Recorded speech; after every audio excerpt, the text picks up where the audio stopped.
মুভির শুরুতেই Korean central জেলকে দেখানো হয়। জেলের বাইরে হান নামের একজন গ্যাংস্টার অপেক্ষা করছে, কারণ ৩ বছর পর জুন মুক্তি পাচ্ছে আর তাকেই নিতে হান সেখানে এসেছে।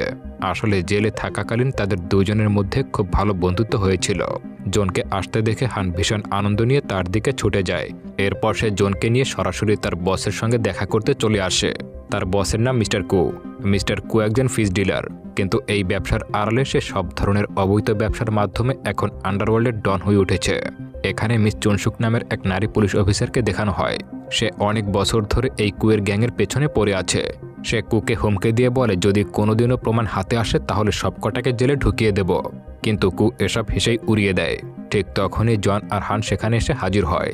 তবে এখানে জনের এত কম বয়স দেখে ডনের মাথা গরম হয়ে যায়, কারণ এই বয়সে জনের মতো একজন ডনের সঙ্গে দেখা করতে এসেছে। এটা দেখে চুনসুক জনকে এইসব থেকে দূরে থাকার জন্য হুমকি দিয়ে সেখান থেকে চলে যায়। এখানে দৃশ্য পরিবর্তন হয়ে ৩ বছর আগের জেলখানাকে দেখানো হয়, যেখানে দেখা যায় জেলের মধ্যে কয়েদিদের মধ্যে চর মারামারির প্রতিযোগিতা হচ্ছে। সেখানে জনকে দেখা যায় সে নতুন কয়েদি হিসেবে সেখানে এসেছে। সেও ওই প্রতিযোগিতায় অংশ নেয়। তবে তার রোগা চেহারা দেখে সবাই তাকে নিয়ে মজা করতে শুরু করে এবং ভাবে এ হয়তো হেরে যাবে। এরপর দুই পক্ষের মধ্যে চর মারামারির কম্পিটিশন শুরু হয়ে যায়, কিন্তু জনের পালা আসলে সে চালাকি করে চর না মেরে একটা ঘুষি মেরে দেয়। এতে করে সে এই গেমে জিতে যায়। তবে এসবের জন্য অপোনেন্ট টিমের সবাই মিলে জনের উপরে চড়াও হয় এবং তাকে মারতে শুরু করে। জনও কিন্তু কম ছিল না, সে সবাইকে মেরে ভর্তা করে দেয়। সেখানে হানকে দেখা যায় যে কিনা জনের এই স্কিল দেখে তার উপরে ইমপ্রেস হয়ে যায়। এরপর রাতের বেলা হান জনের কাছে আসে এবং জানে আজকে তুমি যাদেরকে মারলে তারা কিন্তু খুবই ভয়ানক, তাই যে কোনো সময় জেলের মধ্যে গ্যাংওয়ার শুরু হয়ে যেতে পারে, বাঁচতে হলে সাবধানে থেকো। পরদিন সকালে জন সেখানে থাকা একজন প্রিজনের কাছে হানের ব্যাপারে জিজ্ঞাসা করে। লোকটি জানায় হান আসার আগে এই জেলে অনেকেই রাজত্ব করত, কিন্তু হান আসার পর সবকিছু বন্ধ হয়ে যায়। এই জেলের মধ্যে সিগারেটের যে ইলিগাল সাপ্লাই হচ্ছে সেটা পুরোটাই এখন হানের কন্ট্রোলে। সিন পরিবর্তন হয়ে আবারও বর্তমানে চলে আসে, যেখানে জন জেল থেকে বের হয়েছে 13 দিন হয়ে গেছে। আজ সে মিস্টার কুয়ের সঙ্গে একটা পার্টিতে এসেছে। সেখানে মিস্টার কু জনকে জানায়, আমি তোমার ব্যাপারে হানের মুখে অনেক প্রশংসা শুনেছি, তুমি নাকি খুব সাহসী একটা ছেলে। তবে জনের প্রশংসা শুনে কুয়ের ভাইপো কিম এই বিষয় নিয়ে একটু ঝগড়া শুরু করে দেয়। সে ভাবছিল হয়তো জন এসে তার জায়গাটা নিয়ে নিবে, সেজন্যই সে সবার সামনে জনকে ইনসাল্ট করতে শুরু করে। কিন্তু জন তো দমে যাওয়ার পাত্র ছিল না, সেও সবার সামনে কিমকে ইনসাল্ট করতে শুরু করে।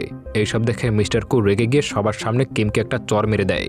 সে বলে, তুমিও তো দেখছি তোমার বাবার মতোই একেবারে গবেট হয়েছ, কোনো জিনিসের ভ্যালু কখনোই বুঝলে না। এসবের জন্য কিম বাইরে এসে রেগে কান্না করতে শুরু করে। তখন সেখানে হান এসে তাকে বলে, এভাবে কাজ না করে বুদ্ধি দিয়ে করো, তাহলেই ভালো থাকতে পারবে। এখানে আবারও দৃশ্য পরিবর্তন হয়ে পাস্টের ঘটনা দেখানো হয়। দেখা যায় ওই জেলে একজন নতুন কয়েদি এসেছে যার নাম ডনি। সে একজন ভয়ঙ্কর গ্যাংস্টার। তাই এই খবরটা কানে আসতেই হান ডনির কাছে আসে এবং এই জেলের ভেতরে সিগারেটের ইলিগাল বিজনেসের 50% তাকে অফার করে, কারণ হানের ভালো মতোই ধারণা ছিল যে ডনি কতটা ভয়ঙ্কর, এজন্য সে এমনটা বলে থাকে। কিন্তু ডনি উল্টো হানের মুখের উপরে অফারটা রিজেক্ট করে তাকে সবার সামনে ইনসাল্ট করতে শুরু করে। এসব দেখে বাকিরা বেশ মজা নিচ্ছিল। এরই মধ্যে একজন কয়েদি এসে হানকে জানায় তাদের একজন গ্যাং মেম্বারকে ওয়ার্ডেন ধরে নিয়ে টর্চার করছে। খবরটা পেয়ে দ্রুত সেখানে ছুটে যায়। এরপর ওয়ার্ডেনের কাছে এসে এর কারণটা জিজ্ঞাসা করতে গেলে সে বুঝে যায় যে ডনি ওয়ার্ডেনকে অনেক টাকার বিনিময়ে নিজের দলে করে নিয়েছে। এমনকি সে তো এবার হানকে প্রচুর টর্চার করতে শুরু করে দেয়। এরপর তাকে একটা অন্ধকার রুমে আটকে রাখে। আর এখন ডনি হলো এই জেলের নতুন বস, কিন্তু সে মনে মনে খুব ভালো করেই জানতো যে এই হানও তার থেকে কিছুই কম নয়। তাই এবার সে হানকে একেবারে সরিয়ে দেওয়ার প্ল্যান করে। পরদিন হান যখন জেলের কম্পাউন্ড দিয়ে হেঁটে যাচ্ছিল তখন ডনির একজন লোক ছুরি নিয়ে হানের দিকে এগিয়ে আসে। তবে এসব জনের চোখে পড়ে যায়। এরপর সে ছুটে গিয়ে সেই কিলারকে আটকে দেয় এবং হানকে বাঁচিয়ে নেয়। আর সেজন্য এবার হানও জনের উপরে অনেক কৃতজ্ঞ হয়ে যায়। এরপর জন একটা প্ল্যান বের করে। সে হানকে জানায় যে এই জেলে শুধুমাত্র তোমার কাছেই একটা মোবাইল ফোন রয়েছে, আর সেটার সাহায্যে আমরা ওয়ার্ডেনকে 12টা বাজাতে পারি। এরপর তারা দুজন সিগারেট নিয়ে অনেকগুলো ফটো তোলে। তারপর সেগুলো ওয়ার্ডেনকে দেখিয়ে তাকে হুমকি দিয়ে বলে, এই ছবিগুলো যদি কোনোভাবে লিক হয়ে যায় তাহলে তোমার পরিণতি কি হতে পারে বুঝতে পারছো? তোমার জেলের মধ্যে এভাবে ইলিগাল সিগারেট বিজনেস হচ্ছে সেটা পুরো দেশের মানুষ জেনে যাবে। সেই সাথে তোমার ক্যারিয়ারও একেবারে 12টা বেজে যাবে। প্রথম দিকে ওয়ার্ডেন কিছুটা রাগ দেখালেও শেষমেশ সে বাধ্য হয়ে হানের কথা মতো কাজ করার জন্য রাজি হয়ে যায়। এরপর তারা ওয়ার্ডেনের মাধ্যমে ডনিকে কিচেন রুমে ডেকে আনে, আর ডনি ও তার সাথে আসা একজন গ্যাংকে সেখানে বেঁধে রাখে। এরপর হান ডনিকে ভয়ঙ্কর রকমের টর্চার শুরু করে দেয় এবং জিজ্ঞাসা করে তাকে এই জেলে কে পাঠিয়েছে। ডনি কিছুই বলছে না দেখে তার গায়ে গরম তেল ঢেলে দেয়, কিন্তু এত কিছুর পরেও সে কারো নাম নিচ্ছিল না। তবে সেখানে থাকা জন এসব অত্যাচার না দেখতে পেরে সেখান থেকে বেরিয়ে আসে। আর হান তখন আবারও গরম তেল নিয়ে ডনির দিকে এগিয়ে আসতে শুরু করে। এসব দেখে এবার ডনি সেই লোকটি প্রাণ বাঁচানোর জন্য গড়গড় করে সবকিছু বলে দেয়। আসলে তাদেরকে মিস্টার কু পাঠিয়েছে, তাও আবার হানকে মারার জন্য, কারণ মিস্টার কু ভয় পেত যে হান কোনো একটা সময় তাকে সরিয়ে নিজেই বস হয়ে রাজত্ব করবে। এইসব শুনে হান থমকে যায়। এরপর সে ডনি আর তার সাথীদেরকে সেখানেই মেরে ফেলে এবং মৃত্যুর কারণ হিসেবে হার্ট অ্যাটাকের নাম দিয়ে দেয়। সিন আবারও পরিবর্তন হয়ে বর্তমানে চলে আসে, যেখানে জন মুক্তি পেয়েছে আজ 133 দিন হয়ে গেছে। এদিকে ডনির মৃত্যুর ব্যাপারে এখন মিস্টার কুয়ের মনে একটা সন্দেহ থেকেই যায়। সে ধারণা করে হয়তো হান কোনো না কোনোভাবেই তার ব্যাপারে সত্যিটা জেনে গেছে, হয়তো সে এখন নতুন কোনো প্ল্যান করছে। এসব শুনে তার ভাইপো কিম তাকে বলে, আমি নিজে গিয়ে খোঁজ নিয়ে দেখেছিলাম, যেখানে অডেন আমাকে ডেথ সার্টিফিকেটও দেখিয়েছিল, যেটাতে স্পষ্টভাবেই লেখা ছিল ডনি হার্ট অ্যাটাকেই মারা গেছে। এরপর মিস্টার কু জানায় তাদের সামনে একটা বড় রাশিয়ান ডিল আছে, আর তারপরে তাদেরকে জনকে সরিয়ে ফেলতে হবে। তবে এখানে সিন পরিবর্তন হয়ে আবারও পাস্টে ফিরে আসে। অফিসার চুনসুক তার সিনিয়র অফিসারদের সঙ্গে একটা মিটিং করছিল। সে বাকিদেরকে জানায় এখন পর্যন্ত তারা মিস্টার কুয়ের বিরুদ্ধে কোনো এভিডেন্স কালেক্ট করতে পারেনি। তবে এবার আমরা একটা নতুন প্ল্যান করেছি, যেটার দ্বারা কুয়ের পুরো গ্যাংটাই একেবারে শেষ করে দেওয়া সম্ভব। কুয়ের ডানহাত হান এখনও জেলের মধ্যেই আছে, আর এবার আমরা আমাদের একজন স্পেশাল এজেন্টকে জেলের মধ্যে পাঠাবো। তারপর সে জেলের মধ্যে কোনোভাবে হানের সঙ্গে ভালো বন্ধুত্ব করে ফেলবে, আর এভাবেই কুয়ের গ্যাংয়ে জয়েন করবে। আর তখন কুয়ের সব ডাটাই আমরা পেয়ে যাব। এই প্ল্যানে বাকি অফিসাররাও রাজি হয়ে যায়। তখন চুনসুক জন নামের একজন এজেন্টকে এই মিশনের জন্য রাজি করায়, কিন্তু জনের বয়স এত কম হওয়ার কারণে জন কিছুতেই রাজি হচ্ছিল না। তার উপরে তার মায়ের দেখাশোনাও তাকেই করতে হয়। আসলে জনের মায়ের কিডনি ফেইলার, সেজন্য তার মাকে বাঁচাতে হলে একটা কিডনি ট্রান্সফার করতে হবে, যাতে অনেক খরচ। এসব শুনে এবার চুনসুক তার মায়ের সব খরচের দায়িত্ব নেয়। এটা শুনে জন এই মিশনের জন্য রাজি হয়ে যায়। এখান থেকে ক্লিয়ার বোঝা যায় যে জন হলো একজন পুলিশের এজেন্ট, আর প্ল্যান মতোই সে জেলের মধ্যে হানের সঙ্গে ভালো সম্পর্ক তৈরি করে। এরপর দেখা যায় একদিন জেলের মধ্যে গ্যাংস্টার কুয়ের ভাইপো কিম আসে হানের সঙ্গে দেখা করতে, আর সে এসে হানকে জানায় আমার বসই তোমাকে মারতে ডনিকে জেলে পাঠিয়েছিল। আসলে কু তার ভাইপোর কথা কখনোই ভাবত না, আর সেজন্যই কিম তার চাচাকে একদমই সহ্য করতে পারত না। তাই সে চাইতো কুকে মেরে কোনোভাবে নিজে গ্যাংয়ের বস হয়ে যাবে। তবে এখানে হান জানায় সে সবটা জানে। হান বলে ডনিকে আমি মেরেছি, কিন্তু তোমাকে গিয়ে কুকে এটা বলতে হবে যে ডনি সত্যি হার্ট অ্যাটাকে মারা গেছে। আর একটা কথা, আমি যে সবটা জেনে গেছি সেটা কিছুতেই বুঝতে দিবে না। সময় আসলে কুকে সরিয়ে তোমাকেই বস বানিয়ে দেব। এর থেকে পরিষ্কার হয়ে যায় যে কিমো হানের হয়েই কাজ করছে। এরপর কিছুদিন পর জনের কাছে খবর আসে তার মা একটা অ্যাক্সিডেন্ট করে মারা গেছে। সে তখন চুনসুকের সাথে কন্ট্যাক্ট করে যাতে সে তার মায়ের সঙ্গে শেষবার হলো দেখা করতে পারে, কিন্তু চুনসুক রাজি হয় না। সে জানায় তাকে যদি একদিনের জন্য রিলিজ করা হয় তাহলে হান সবটা বুঝে যাবে, তাহলে তাদের মিশনটা ফেল হয়ে যাবে।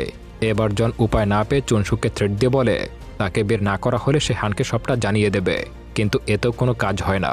উল্টো চুনসুক তাকে হুমকি দিয়ে বলে তুমি যে একজন আন্ডারকভার এজেন্ট হয়ে জেলে গেছো সেটা যদি আমি কোনোভাবে পুড়িয়ে ফেলি তাহলে তোমাকে তো সারা জীবন জেলে পচে মরতে হবে, তাই আমার কথা মতো কাজ চালিয়ে যাও। এসব শুনে জন ভীষণ রেগে যায়। এদিকে হান যখন জনের এমন অবস্থা দেখে তখন সে রাতারাতি তার পাওয়ার ইউজ করে একদিনের জন্য তাকে বাইরে বের করে আনে। এতে করে জন তার মাকে শেষবারের মতো দেখার সুযোগ পেয়ে যায়। একদিন পর জন আবারও জেলে ফিরে আসে, আর এবার হানের সঙ্গে তার বন্ধুত্ব আরও গভীর হয়ে যায়। হান জনকে শেখায় কখনো কারোর উপর নির্ভর করে থাকবে না, কারণ পরিস্থিতির উপরেই মানুষের নির্ভর হতে হবে। সবসময় পরিস্থিতি অনুযায়ী নিজেকে প্রস্তুত করতে হবে। আর এবার জন হানের গ্যাংয়ে জয়েন হয়ে যায়। সে তো এবার হানকে সবটা জানিয়ে দেয়। সে হানকে বলে দেয় সে একজন আন্ডারকভার এজেন্ট, আর এখানে সিন কাট হয়ে যায়। এরপর ঘটনা আবারও বর্তমানে চলে আসে, আর এখন জন একজন বিশ্বস্ত গ্যাংস্টার হয়ে গেছে। দেখা যায় সে একটা গ্যাংয়ের সাথে নেগোশিয়েট করছে। তবে দেখা যায় তার হাতের ঘড়িতে একটা মাইক্রো ডিভাইস লাগানো আছে, আর সেটার সাহায্যে ইন্সপেক্টর চুনসুক সবকিছু শুনতে পাচ্ছিল। সে এখনও সেই কাজই করে যাচ্ছে। এইসব দেখে বোঝা যাচ্ছিল যে জন এখনও পুলিশের এই মিশনে কাজ করছে। তবে মিটিংয়ের এক পর্যায়ে জনের সেই গ্যাংস্টারের কোনো একটা কথা পছন্দ হয় না, তাই সে ছুরি দিয়ে সেই গ্যাংস্টার হাতে কোপ দিতে শুরু করে। এতে করে সেই গ্যাংস্টারের লোকেরা জনের সাথে ফাইট করতে শুরু করে দেয়। এদিকে হানকে ইশারা করতেই তাদের টিম এসে সেখানে থাকা সবাইকে এক এক করে শেষ করে দেয়, আর জন তার হাতে থাকা ঘড়িটা দিয়ে ওই গ্যাংস্টারের লিডারকে মেরে ফেলে, যার জন্য সেই ডিভাইসটা দিয়ে এখন চুনসুক আর কিছু শুনতে পাচ্ছিল না।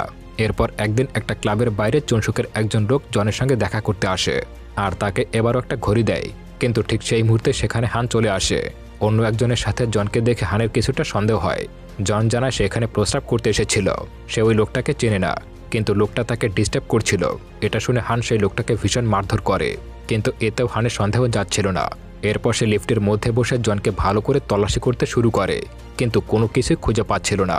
এসব দেখে জন বলে ওঠে, তোমার জন্য আমি আমার পুরো পুলিশ টিমকে ধোঁকা দিয়েছি, তাও তুমি আমাকে বিশ্বাস করতে পারছো না? এ কথা শুনে হান বলে ওঠে, তোমার মতো এমন পার্টনার আমার জীবনে অনেক এসেছে, আর তারা সবাই কোনো না কোনো কারণেই আমাকে অনেক ধোঁকা দিয়েছে। এমনকি আমার বসও আমাকে মারার জন্য কম চেষ্টা করেনি, আর তাই আমি সহজেই কাউকে বিশ্বাস করি না। তবে জন তাকে আশ্বস্ত করে বলে, তুমি যেভাবে আমার খারাপ সময় আমার পাশে ছিলে আমি কখনোই সেটা ভুলতে পারবো না। এরপর হান সরাসরি কুয়ের অফিসে চলে আসে আর কুকে জানায় তাদের রাশিয়ান ডিলটা করার কথা, কিন্তু কু জানায় এখন পুলিশ তাদের উপরে নজরদারি চালাচ্ছে, তাই সমস্যা হতে পারে। কিন্তু হান এর জন্য একটা প্ল্যান বের করে, আর এখানেই সিন কাট হয়ে পাস্টের ঘটনা দেখানো হয়, যেখানে কিম হানের সঙ্গে আবারও দেখা করার জন্য আসে। কিম হানকে জানায় জন হলো একজন স্পেশাল আন্ডারকভার এজেন্ট এবং সে পুলিশের দেওয়া একটা মিশনের জন্য এখানে এসেছে। এটা শুনে হান কিমকে জানায় সে যেন এই কথা আর কাউকে না বলে। হান বলে, সময় আসলে আমি এই খেলাও ঘুরিয়ে দেব। জন একজন আন্ডারকভার এজেন্ট হলেও সময় আসলে সে নিজেই আমাদের গ্যাংয়ে জয়েন করবে। এর থেকে এটা স্পষ্ট বোঝা যায় যে জনের মায়ের অ্যাক্সিডেন্টটা হানি করিয়েছিল, আর তারপর জনকে পাওয়ার খাটিয়ে মানি ইউজ করে রাতারাতি জেল থেকে বাইরে বের করে দেয়। আর হানের এমন কাজের জন্য জন ভাবতে শুরু করে যে হান হয়তো ভালোই চায়, সেজন্য সে পরবর্তীতে এসে হানের কথায় তার গ্যাংয়ে জয়েন হয়ে যায়। এরপর বর্তমানে দেখা যায় জন তার মায়ের কবরের পাশে বসে আছে, তবে হঠাৎ করেই কিছু লোক এসে জনকে কিডন্যাপ করে নিয়ে যায়। এরপর চোখ খুলতেই জন দেখতে পায় তার সামনে অফিসার চুনসুক। এর মানে সেই তাকে কিডন্যাপ করিয়েছে, কারণ সে বুঝে গিয়েছিল যে জন তাদের মিশনে আর কাজ করছে না। জন চুনসুককে জানায় সামনে বড় একটা রাশিয়ান ডিল রয়েছে। সে আরও জানায় যখন লোকেশন ও টাইম ঠিক হবে তখন সে তাদেরকে ইনফরমেশন দিয়ে দেবে। এরপর জন তার মায়ের অ্যাক্সিডেন্টের ব্যাপারে জিজ্ঞাসা করে। চুনসুক জানায় এখনও তদন্ত চলছে, কোনো তথ্য পাওয়ার সাথে সাথেই তোমাকে জানানো হবে।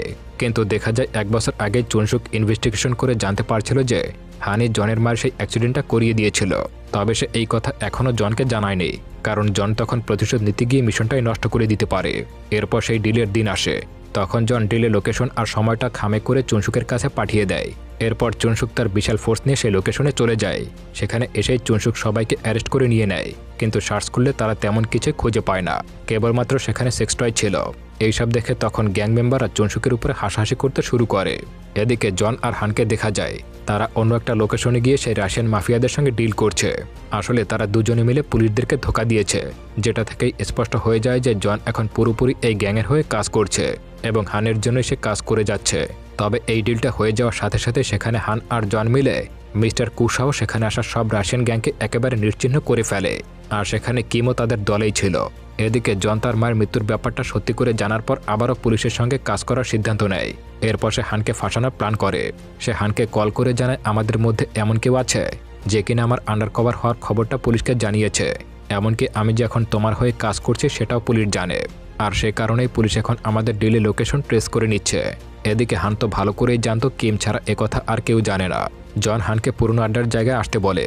অন্যদিকে হানকে দেখা যায় সে কিমকে তার বাড়িতে ডেকে আনে এবং জিজ্ঞাসা করে কেন তার সঙ্গে বিশ্বাসঘাতকতা করল। কিম একথা অস্বীকার করে, কিন্তু হান তো কিছুতেই কিমের কথা বিশ্বাস করতে চাইছিল না, কারণ সে জনকে অনেক বিশ্বাস করত। সেজন্য জনের কথায় কিমকে ভুল বুঝে সেখানেই তাকে মেরে ফেলে। এরপর হান তার সাথে করে টাকা আর ড্রাগস নিয়ে পুরনো আড্ডায় চলে আসে। তবে ঢুকতে গিয়ে বাইরে থাকা গাড়িগুলো দেখে হানের বুঝতে বাকি থাকে না যে জন তাকে ফাঁসিয়ে এখানে নিয়ে এসেছে। ভেতরে গেলে জন হানকে বলে, তুমি একজন ভালো মানুষ, তবে মানুষ মারতে তোমার একদমই দ্বিধাবোধ হয় না। এটা শুনে হান হেসে বলে, এটাই আন্ডারওয়ার্ল্ডের রুলস, কাউকে না কাউকে তো মরতেই হবে, যেই তোমার পথে আসবে তাকেই শেষ করে দিতে হবে। এটা শুনে জন বলে ওঠে, কিন্তু আমার মা তো তোমার কোনো ক্ষতি করেনি, তাহলে কেন তাকে এইভাবে অ্যাক্সিডেন্ট করিয়ে মেরে ফেললে? এই কথা শোনা মাত্রই হান তার বন্দুক বের করে জনের দিকে পয়েন্ট করে আর বলে, ওই সময় তোমাকে আমাদের গ্যাংয়ে আনার জন্য ওটাই ঠিক মনে হয়েছিল, আর সেটাই আমি করেছিলাম। এ কথা শুনে জন বেশ আপসেট হয়ে যায় এবং হানকে বলে, আমাকে মারতে হলে এখনই মেরে দাও, কারণ পুলিশ চারপাশ থেকে তোমাকে ঘিরে ফেলেছে। কিন্তু হান জনকে অনেক ভালোবাসত, তাই সে বন্দুক পয়েন্ট করলেও জনকে শ্যুট করতে পারে না। এরই মধ্যে চুনসুক তার পুরো টিম নিয়ে সেখানে চলে আসে। হান একাই সবার সঙ্গে ফাইট করতে শুরু করে। এদিকে জন এখন অফিসারের কাছে গান চায়, কিন্তু অফিসার উল্টো জনকে মারতে শুরু করে, কারণ সে ভাবছিল হয়তো জন এখনও হানের হয়ে কাজ করছে। এতে জন রেগে গিয়ে সেই অফিসারকে শেষ করে ফেলে। হানও সবাইকে শেষ করে ফেলেছে, কিন্তু আজকে সে নিজের প্রিয় বন্ধুকে সারা জীবনের জন্য হারিয়ে ফেলেছে। হান সেখান থেকে যেতে চাইলে চুনসুক তার গাড়ি দিয়ে ধাক্কা মেরে আহত করে ফেলে। এরপর চুনসুক হানের কাছে আসে এবং তার গাড়ির চাবিটা নিয়ে নেয়। এরপর সে হানের গাড়ি খুললে দেখতে পায় সেখানে অনেকগুলো টাকা আর ড্রাগস রয়েছে। তবে এখানেই গল্পের নতুন টুইস্ট দেখা যায়। জন এসে চুনসুকে শ্যুট করে মেরে ফেলে। আসলে এতদিন চুনসুক তার নিজের স্বার্থের জন্যই জনকে ইউজ করেছিল, তাই চুনসুকের জন্য আজকে তার মা এই পৃথিবীতে বেঁচে নেই। এরপর সে হানের কাছে আসে। তখন হান জনকে বলে, আমি তোমাকে বাঁচিয়ে রেখে যে ভুলটা করেছিলাম সেটা তুমি করতে যেও না, আমাকে এখনই মেরে ফেলো। আর এখানে জন বাধ্য হয়ে চোখের পানি নিয়ে হানকে শ্বাসরোধ করে সেখানেই মেরে ফেলে, কারণ এই জগতের নিয়ম অনুযায়ী তাকে হানকে মারতেই হবে। আর এভাবেই এই জগতে নতুন বসের জন্ম হয়। আর এখানে এই অসাধারণ মুভিটা শেষ হয়ে যায়। তো বন্ধুরা, বরাবরের মতো ভিডিওটা কেমন লাগলো কমেন্ট করে জানিয়ে দিন। আর আপনাদের কোন ধরনের ভিডিও দেখতে ভালো লাগে তা কমেন্ট করে জানাবেন। এতক্ষণ সাথে থাকার জন্য অসংখ্য ধন্যবাদ।